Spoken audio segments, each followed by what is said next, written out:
হচ্ছে বাংলাদেশে তো আমরা বাকশাল করতে যাচ্ছি না।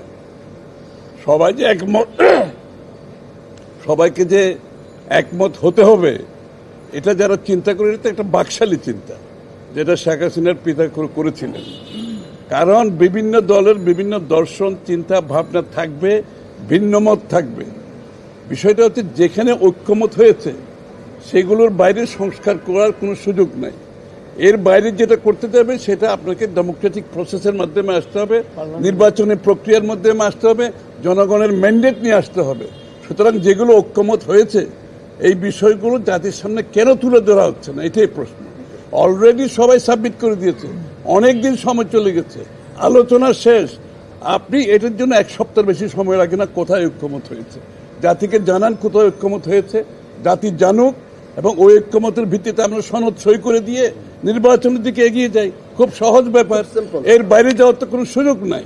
সুতরাং আজকে যে প্রেক্ষাপট, এই প্রেক্ষাপটে নির্বাচনী রোড ম্যাপ না দেওয়ার কারণে জনগণের মধ্যে যে সংশয় সৃষ্টি হচ্ছে, জনগণের মধ্যে যে প্রশ্নের উদ্রেক হচ্ছে, এটা গণতন্ত্রের, আগামী দিনের গণতন্ত্রের জন্য, নির্বাচনের প্রক্রিয়ার জন্য ভালো কিছু বয়ে আনবে না। যত তাড়াতাড়ি সম্ভব নির্বাচনের রোডম্যাপ দিয়ে আশ্বস্ত করতে হবে জাতি গণতন্ত্রের দিকে যাচ্ছে, জাতি গণতন্ত্র ফিরে পেতে যাচ্ছে, এবং গণতন্ত্রের বাহক হচ্ছে নির্বাচন। তার মাধ্যমে আপনি গণতান্ত্রিক ট্রানজিশনে যে যাবেন এটা জাতিকে জানতে হবে। এটার জন্য দেশের ভিতরে প্রস্তুতি আছে, দেশের বাইরে প্রস্তুতি আছে। ভারত যেটা বলেছে, এই যে বিনিয়োগকারীরা যারা আসছে বাংলাদেশে, তাদের সবার একটা প্রশ্ন, শেষ প্রশ্ন হচ্ছে নির্বাচন কবে হবে, এবং সবাই জানতে চায় কবে নির্বাচন হবে, এবং নির্বাচনের পরে তারা সিদ্ধান্ত নেবে।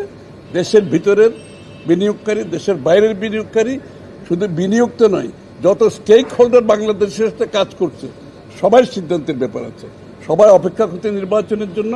সুতরাং যেখানে ঐক্যমত হয়েছে এগুলো ডিক্লেয়ার করেন, সনদ সই করে দিয়ে নির্বাচনের রোডম্যাপ অতি সত্বর দিয়ে এই সংশয় থেকে জাতিকে মুক্ত করে দেন। সবাই গণতন্ত্রের পথে চলতে চায়, সবাই গণতান্ত্রিক অর্ডার ফিরে পেতে চায়, বাংলাদেশের মানুষ তার মালিকানা ফিরে পেতে চায়। ধন্যবাদ। আপনার টার্ম কতখানি সেটার উপর নির্ভর করে যে লং টার্ম আপনার কি হবে।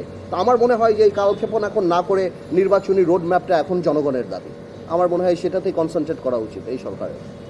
একটা মহল তো চাবে এটাকে ঘোলাটে করার জন্য, যেটা আমি আগে বললাম যে এখানে যদি কোনো দ্বিমত হয় সেটা তো গভর্নমেন্টের, এটা তো জনগণের ম্যান্ডেটের উপর নির্ভর করবে। আপনার তো কোনো সুযোগ নাই আপনি কাউকে বাদ দিয়ে সংস্কারটা করার।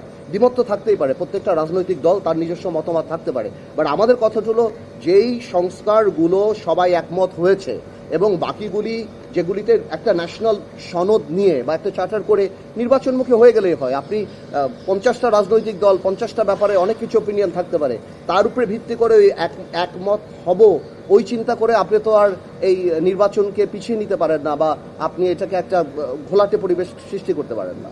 নির্বাচন করা সম্ভব, বিকজ মেজর পলিটিক্যাল পার্টিগুলি যে সংস্কারগুলি দিয়ে দিয়েছে ওনারা শুধু এগুলি কাটশট করে তারা বলে দিবে যে কোন কোন ব্যাপারে ওনারা একমত হয়েছে, আর যেগুলিতে একমত হয়নি সেগুলি তো আর নেগোসিয়েশন করার সুযোগ নাই। সেগুলি যদি জনসম্মুখে বললেই পারে, যদি জনকল্যাণমুখী কোনো সংস্কারে আমরা একমত না হই তাহলে সেটা তো জনগণ আমাদেরকে প্রত্যাখ্যান করবে।